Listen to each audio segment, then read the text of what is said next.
How we doing, ladies and gentlemen? You know, why should you PK at Spindel? Well, for me personally, it's the most fun way to make money. Like I've made billions PKing at Spindel. I've killed almost 7,000 accounts at Spindel, whether they be bots, Ironman, mains, anti-PKers, PKers. I've killed anything and everything you could possibly kill at Spindel. Like, look at this. Look at this guy. Yeah, talk to Skelly. Let's see, value. I've PK'd 3 bill, 3.5 bill at Spindel with over 6,000 keys.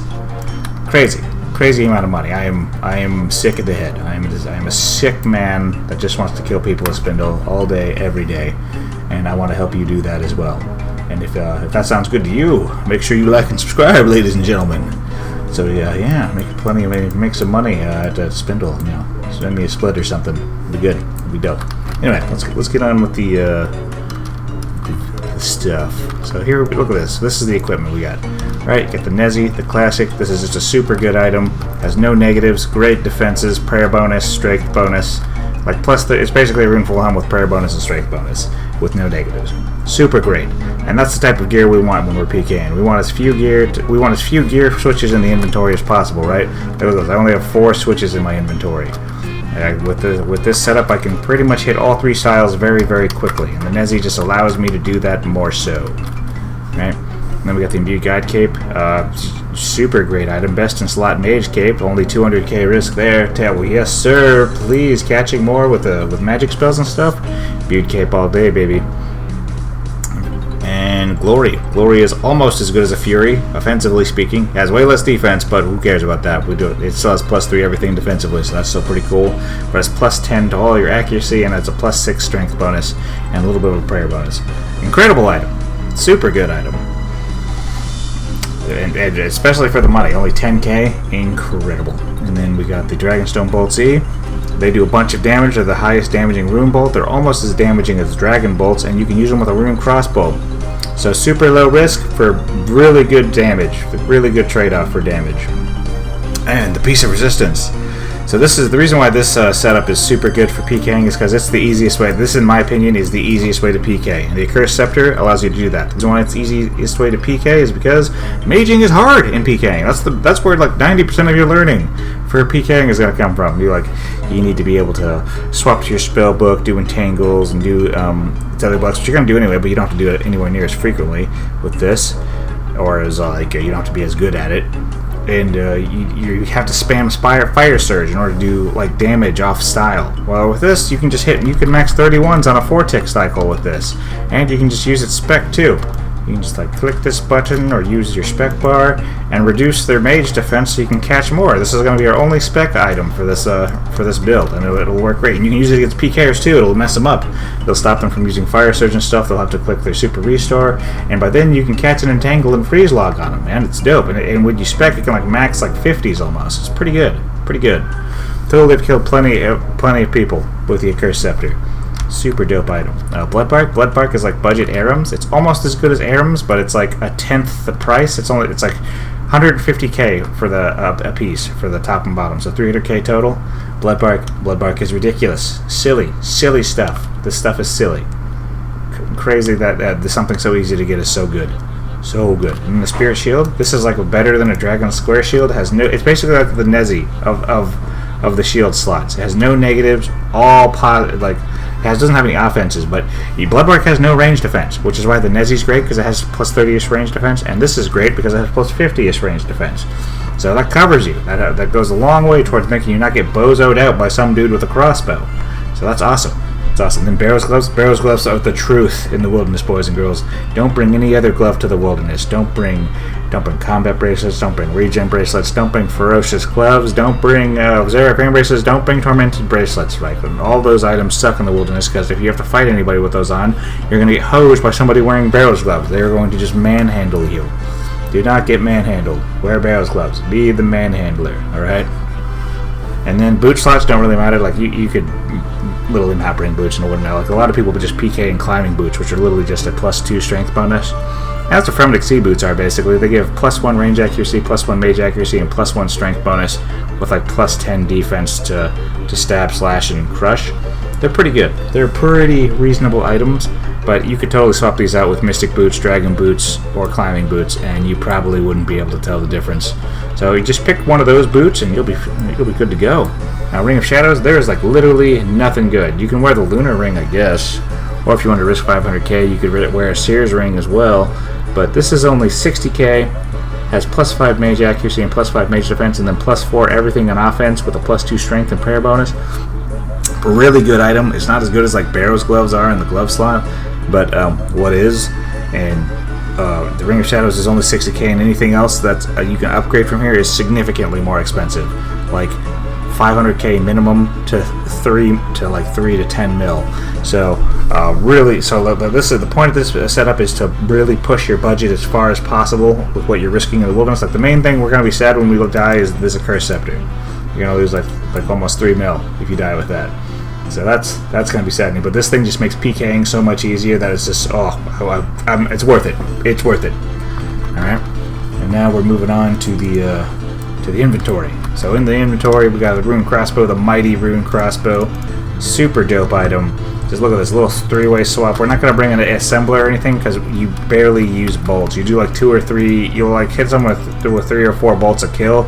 So you're leaving like 4 or 5 bolts on the ground, and you can either just pick them up or just ignore them and go get more from the bank. Like totally not a big deal. That's why, like, if we were using a faster than a 5-tick weapon, we would maybe bring a cape swap. But since it's like since you literally only attack every 3 seconds, you're barely going to use any bolts as it is. So might as well just camp the Imbued God Cape and bring a 3-way switch so you can open up your inventory for more stuff. Inventory space is precious, boys. It's precious.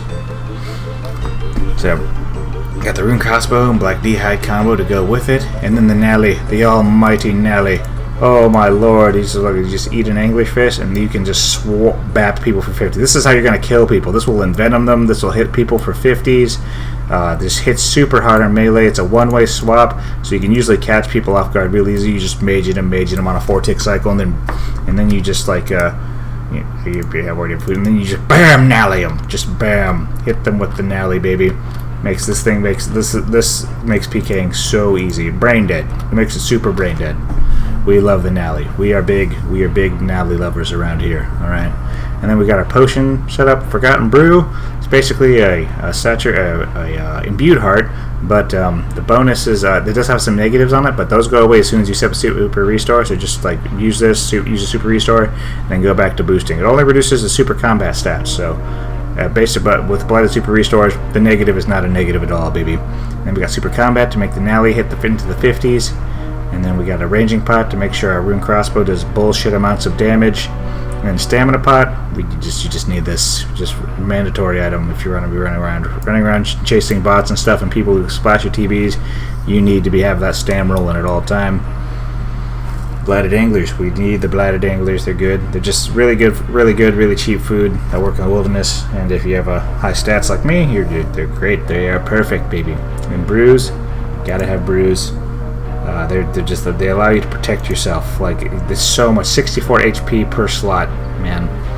It's massive. So if something goes wrong, so you can just like triple brew and then sip a restore, and you're good to go. You're back to normal stats, your neutrals. And sometimes you have to do this. Sometimes you have to chill at neutral stats, and you have to like kind of hold off on reboosting yourself. Just depends on if you're trying to survive or not. So that's what brews are for. These are just in case something bad happens. And then we want Blighted Restores. Bring 3 Blighted Restores. That's a plenty. That's a ton of Blighted Restore. Keep your prayer up. You never want your prayer to fall off, or you might get smited for your 20 mil Nally. That would be sad. We wouldn't like that. That would be no fun.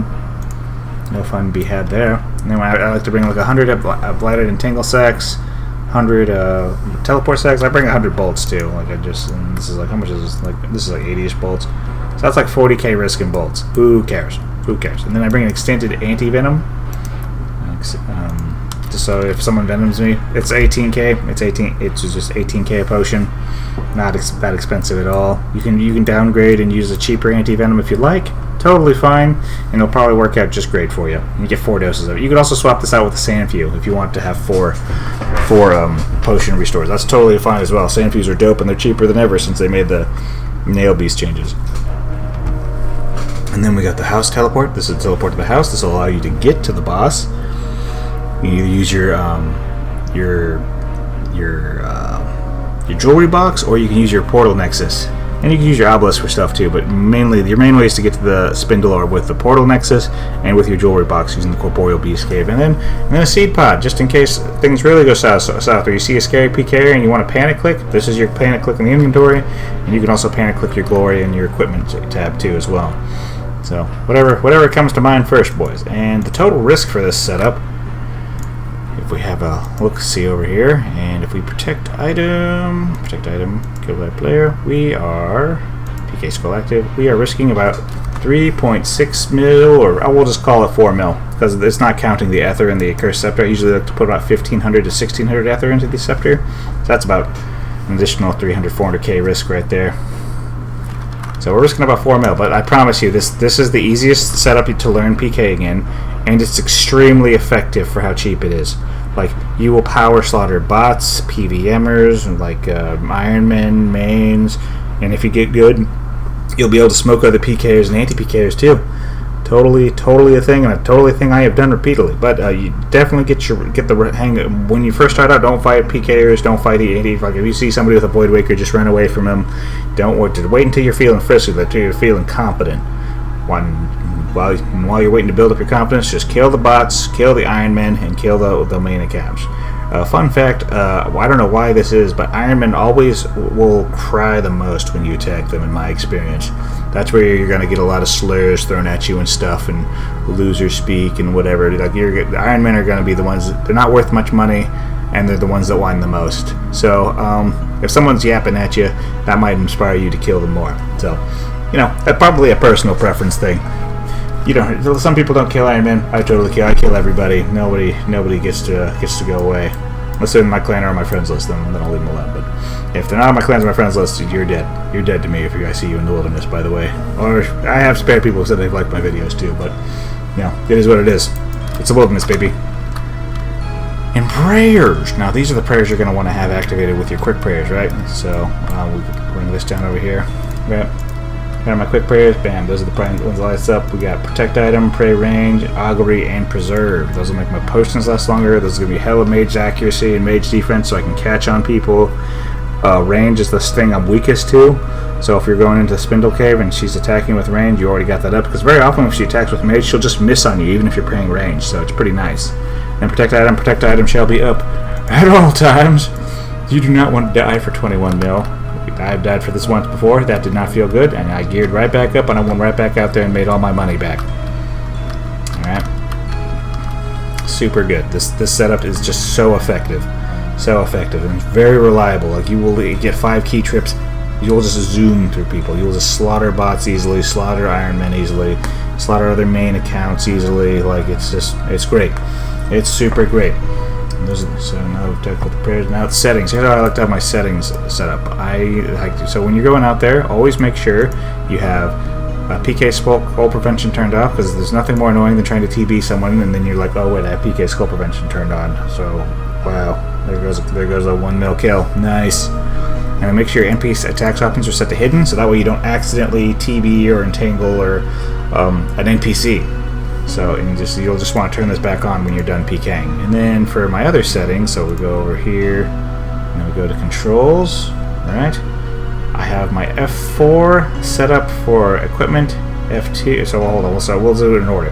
So F1 I have for inventory, F2 I have for prayer, F3 I have for magic, F4 I have for my spec bar, and F5 I have for my equipment.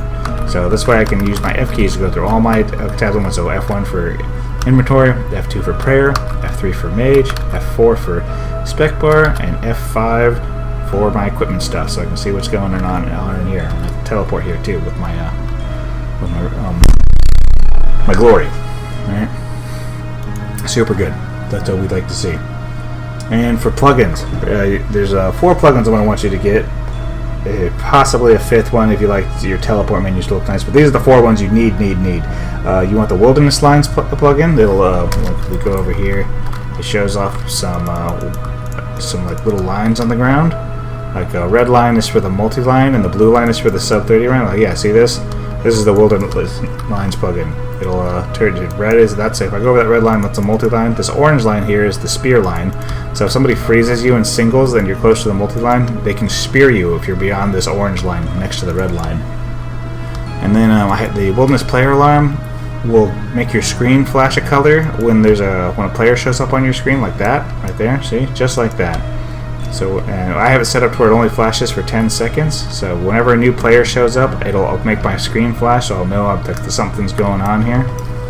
Right. And then player indicators. It puts their names over their head and puts a red box under their feet, so you can know when somebody logs in under you. It's very, very, very important for making sure you stay safe. Because if a big boy PKer logs in under you, you won't know unless you have player indicators. You will not know. So.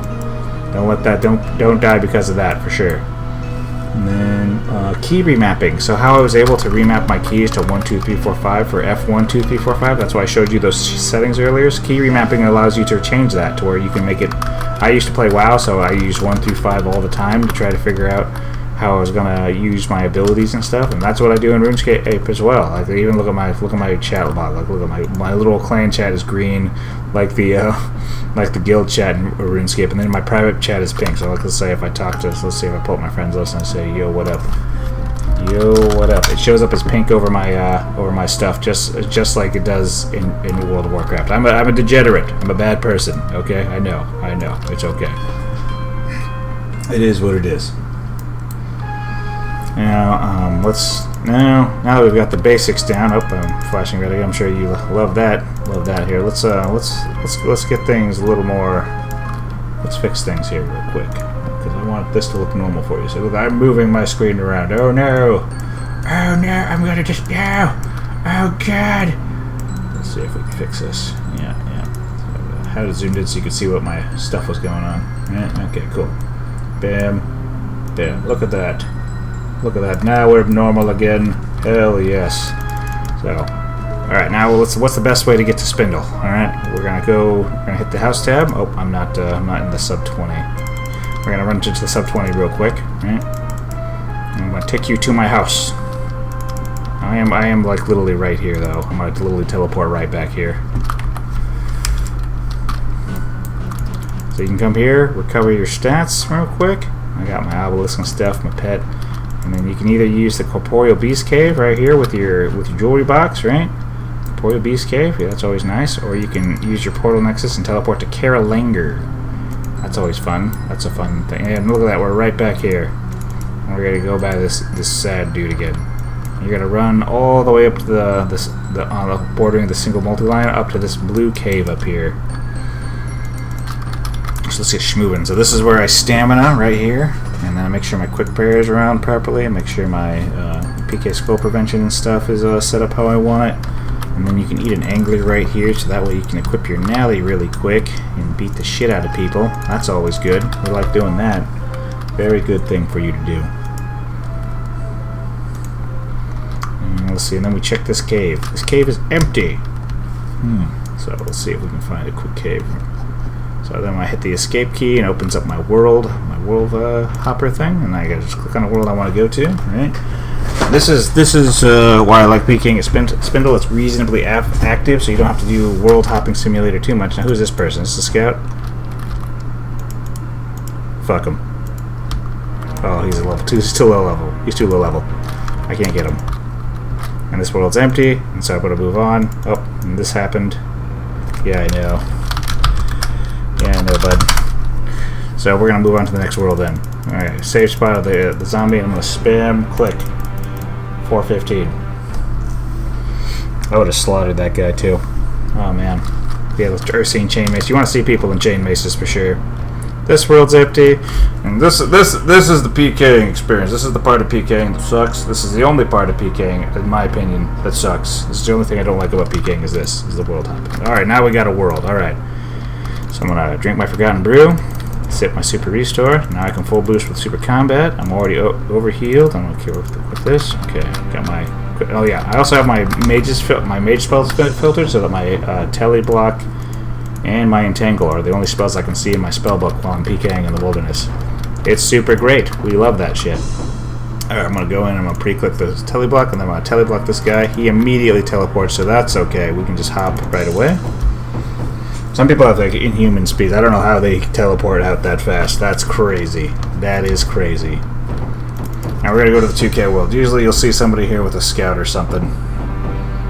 Usually see somebody here with a scout. Yeah, look at that scout, so I'm going to immediately jump in. And he immediately teleports out. Gotta keep him honest though. If you see a scout, just jump in. Just jump in, boys. That's all you gotta do.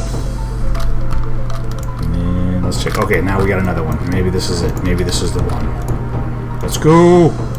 Oh, he's an idiot. Oh, shit. I'm an idiot. He's teleblocked. And now he's entangled. He's an Iron Man for sure. And I'm just gonna start whacking him with the halberd. And you can hit him 4 times before you have to break it. Okay, so he went back to that. I'm gonna spec him. Damn it. Okay. I'm gonna give him a little tap before he goes through. Okay. He's just sitting there. Alright, his red box disappeared. He's going back in. That's awesome for us. Perfect. And now he's entangled. And now I'm gonna go back to whacking him with an alley. Oh, he's going back to that. So I'm gonna do this. And I'm gonna go back to nallying him. I'm just hitting him a bunch as much as I can off prayer. Right? Now he's in the web, he's praying melee. I'm going to re-entangle him. He's re-entangled. And he's dead. Just like that. Super easy. Now, that wasn't a ton of money I got off of him. But that's okay. We don't care about that. We're going to run over here. And let's see what we got. What did we get off of the Iron Man? Let's see how much of this key. And then boom, like that. I'm 200k with richer, barely had to try. You could probably say that was a paid actor or something. But we got some Iron Man magic logs, boys. And those are the best tasting ones for sure. We love that. We love that shit. Anyway, thanks for watching the video, boys. Y'all take care.